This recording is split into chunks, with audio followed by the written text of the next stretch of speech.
Nidia Novrin merupakan seorang ibu rumah tangga berusia 38 tahun yang dikenal ramah oleh lingkungan sekitarnya. Ia tinggal di kawasan Kelurahan Talang Bakung, Kecamatan Jambi Selatan, Kota Jambi. Dalam kesehariannya, Nidia tidak hanya berperan sebagai ibu rumah tangga, tetapi juga dikenal aktif menjalankan usaha jual beli mobil secara online. Aktivitas ini ia lakukan melalui berbagai platform media sosial, terutama Facebook, di mana ia kerap menawarkan kendaraan miliknya atau membantu menjualkan milik orang lain. Tidak banyak informasi mengenai suami Nidia dan juga pekerjaannya, namun berdasarkan keterangan dari beberapa sumber, suaminya seringkali bepergian keluar kota untuk urusan pekerjaan, sehingga keberadaannya di rumah cukup jarang. Karena itu, dalam kesehariannya, Nidia lebih banyak menghabiskan waktu di rumah hanya bersama asisten rumah tangganya. Asisten rumah tangga tersebut tidak bekerja penuh waktu. Biasanya, ia datang pada pagi hari untuk membantu pekerjaan rumah tangga, kemudian pulang siang hari, dan terkadang kembali lagi pada sore hari bila dibutuhkan. Nidia dan suaminya diketahui belum dikaruniai anak, sehingga suasana rumah mereka cenderung sepi, terutama ketika suaminya sedang berada di luar kota. Meskipun begitu, ia mampu mengatur rumah tangganya sendiri dan menjalankan usahanya dengan tekun. Aktivitas jual beli mobil yang ia lakukan menjadi salah satu kegiatan yang cukup menyita waktunya, sekaligus menjadi sumber penghasilan tambahan bagi keluarganya. Suatu hari Nidia memutuskan untuk memposting iklan penjualan mobil miliknya di Facebook. Mobil tersebut adalah Mitsubishi Pajero Sport berwarna putih yang selama ini ia gunakan sendiri. Dalam unggahan itu, Nidia mencantumkan nomor WhatsApp pribadinya agar calon pembeli bisa langsung menghubunginya. Iklan tersebut kemudian menarik perhatian seorang pria bernama Dede Maulana yang menggunakan akun Facebook dengan nama samaran Sultan Mah Bebas. Pada Rabu malam, 1 Oktober tahun 2025, sekitar pukul 7 malam, Dede membaca iklan tersebut dan langsung menghubungi Nidia melalui WhatsApp. Ia menanyakan kondisi mobil yang dijual, dan Nidia menjelaskan bahwa mobilnya masih dalam keadaan sangat baik. Ia juga memberikan alamat rumahnya agar Dede bisa melihat mobil tersebut secara langsung. Sekitar 1 jam kemudian, Dede tiba di rumah Nidia. Ia melihat dan mengamati mobil berpelat nomor AD77RA itu dengan seksama. Dari kunjungan singkat itu, Dede juga menyadari bahwa Nidia sedang sendirian di rumah, karena suaminya diketahui sedang bekerja di luar kota. Dalam percakapan singkatnya, Dede menyampaikan kepada Nidia bahwa ia merasa mobil tersebut sesuai dengan keinginannya, baik dari segi kondisi maupun harga. Namun, ia mengatakan belum membawa uang pada saat itu. Dede pun berjanji akan datang kembali ke rumah Nidia keesokan paginya setelah salat subuh untuk melakukan pembayaran, serta meminta agar semua dokumen kendaraan sudah disiapkan. Sebelum pulang, Dede meminta Nidia untuk memesankan ojek online. Tujuannya adalah menuju Simpang Tropi Mart, Talang Bakung.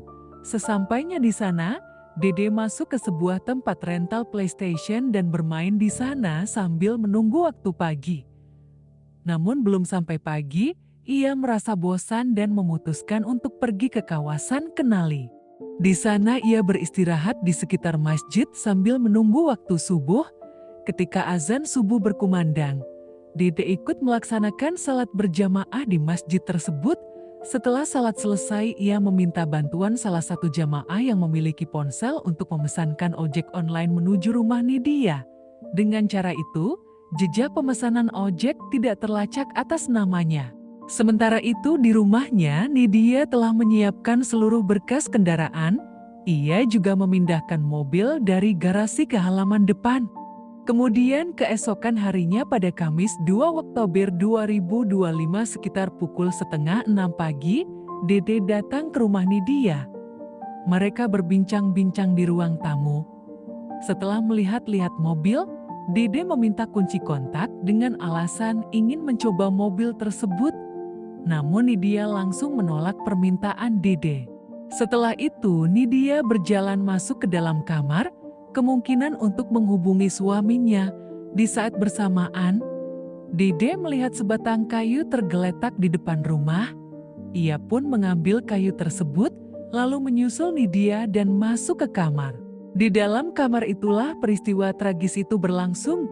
Dede memukul kepala Nidia menggunakan sebatang kayu berkali-kali hingga Nidia terjatuh bersimbah cairan merah.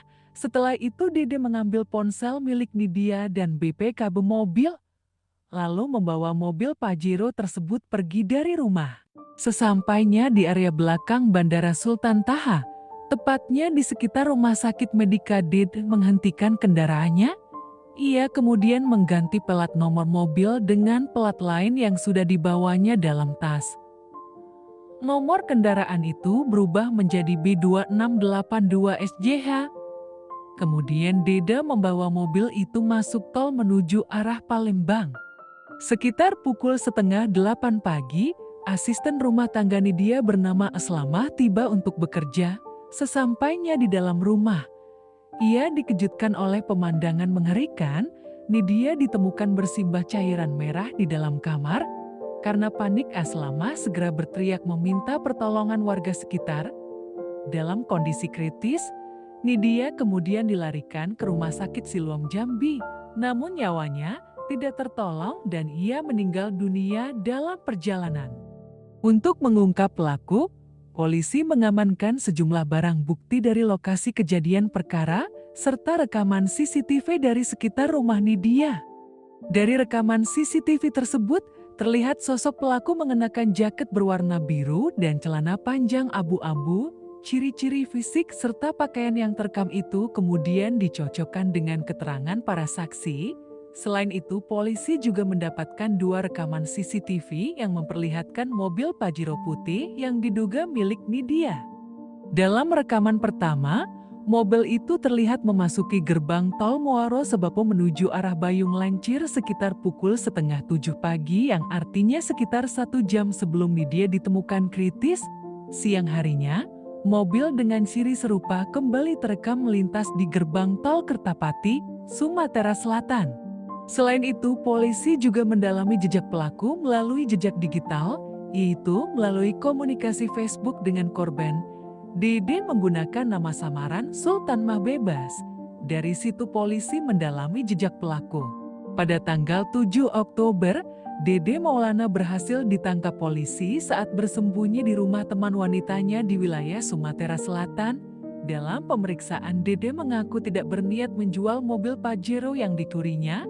Ia mengaku mengambil mobil tersebut semata-mata untuk flexing di media sosial, demi gaya hidup dan untuk menarik perhatian para perempuan. Dede Maulana diketahui merupakan pria kelahiran Tempino, Kabupaten Muaro Jambi. Saat ini ia tercatat tinggal di kawasan Pelaju Darat, Palembang, Sumatera Selatan. Sebelum melakukan aksi perampokan di rumah Nidia, Dede ternyata sudah memiliki rekam jejak kejahatan. Ia merupakan seorang residivis kasus penggelapan dan pernah menjalani hukuman penjara selama 3 tahun atas kasus penggelapan uang serta kendaraan bermotor. Selain itu, Dede diketahui pernah bekerja sebagai tenaga pemasaran di sebuah bank. Saat masih bekerja di sana, ia terlibat dalam kasus penggelapan dana nasabah dengan total mencapai sekitar 700 juta. Tak berhenti di situ, Dede juga dikenal lihai menipu sejumlah wanita yang dikenalnya melalui media sosial. Ia kerap memalsukan identitas dan berpura-pura sebagai sosok sukses, seperti direktur atau manajer perusahaan untuk menarik perhatian para korban. Kemampuannya berkomunikasi dengan meyakinkan membuat banyak korban terlena dan tak menyadari bahwa mereka tengah menjadi sasaran penipuan. Demikian cerita kasus kali ini, sampai jumpa di cerita selanjutnya.